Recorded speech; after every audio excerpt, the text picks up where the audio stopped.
Rohit, cab आ गई है, मैं निकलती हूँ। 1 मिनट रुकना दीदी।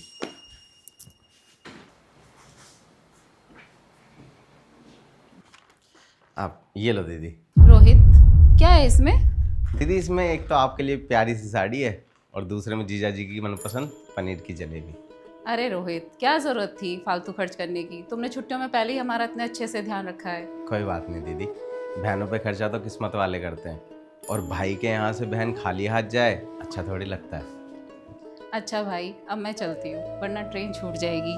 By the. बाय। रोहित, दीदी और उनके बच्चे पूरे 2 महीने की छुट्टियां बिता के यहाँ से गए हैं। ऑलरेडी इतना ज्यादा खर्चा हो चुका था, तो फिर क्या मतलब बनता था जाते हुए इतना सामान देने का? एक ही तो बहन है मेरी प्रिया, साल 6 महीने में तो आती हैं वो, तो इतना हक तो बनता है ना मुझ पर। मैंने तुम्हें कभी भी उनका हक देने के लिए मना नहीं किया, लेकिन जब तुम दोनों हाथ से लुटाने लग जाओगे तो फिर टोकना तो पड़ेगा ना। तो कहाँ ज्यादा लुटा दिया प्रिया मैंने?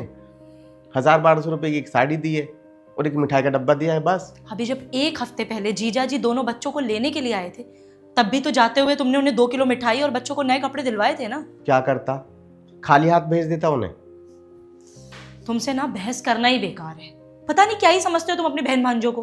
हद है यार। 1 मिनट प्रिया, अब मेरी बात ना ठंडे दिमाग से सुनना।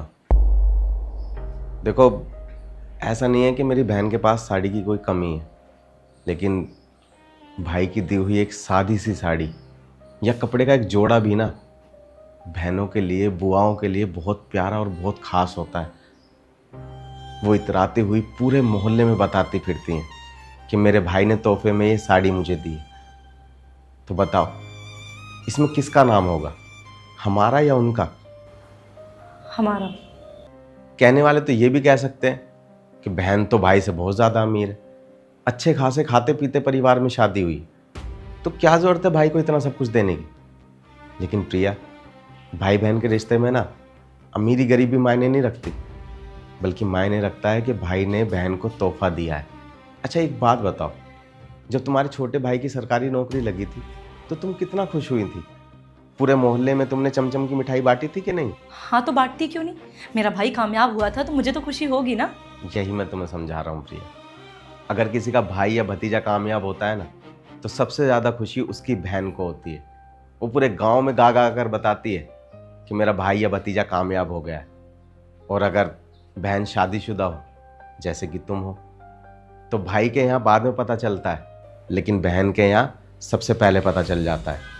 वो इतना खुश होती है, इतनी दुआएं देती है, शायद वो अपने पति के लिए भी इतना नहीं करती होगी जितना अपने भाई या भतीजे के लिए करती है। तो अब बताओ, मैंने कुछ गलत बोला क्या? तो फिर प्रिया, हमारे चेहरे पर इतनी खुशी क्यों नहीं होती जब बहनें भाई के यहाँ पर रहने आती या वापस जाते वक्त उन्हें कुछ दे दिया जाता है? जबकि प्रिया, जब भाई अपने बहन के घर जाता है ना, तो उल्टा होता है। बहनें इतना खुश होती हैं, इतना खुश होती हैं, जैसे जैसे उन्हें कोई हीरे मोती मिल गए। अपनी हैसियत से ज़्यादा उनकी आवभगत करती हैं। काश भाइयों के पास भी ऐसा दिल होता, तो बहनें कभी बोझ नहीं लगती। और एक बात बताऊं प्रिया, जिस घर में हम रह रहे हैं ना, उसका एक एक कोना उसने अपने हाथों से संजोया है। उसका बचपन, उसकी यादें यहाँ से जुड़ी हुई हैं, लेकिन वो ये सब कुछ छोड़ के अपने ससुराल चली जाती है, जैसे तुम अपनी यादें, अपना घर छोड़कर यहाँ चली आए। तो कुछ लोगों ने तो ये भी बना रखा है कि जब बहनें और बुआएं घर आती हैं ना, तो बहुत सारा सामान लेकर जाती हैं, लेकिन ऐसा बिल्कुल भी नहीं है प्रिया। जब वो घर आती हैं ना, तो रहमत लेकर आती हैं, और जब घर से जाती हैं तो घर की सारी बुराइयां, सारी बलाएं लेकर जाती हैं। पापा, बुआ मुझे पैसे देकर गई हैं, कह रही थी कि अपने लिए खिलौने ले लियो। देखा प्रिया, ऐसी होती हैं बहनें, इतना लेकर नहीं जाती जितना देकर चली जाती हैं।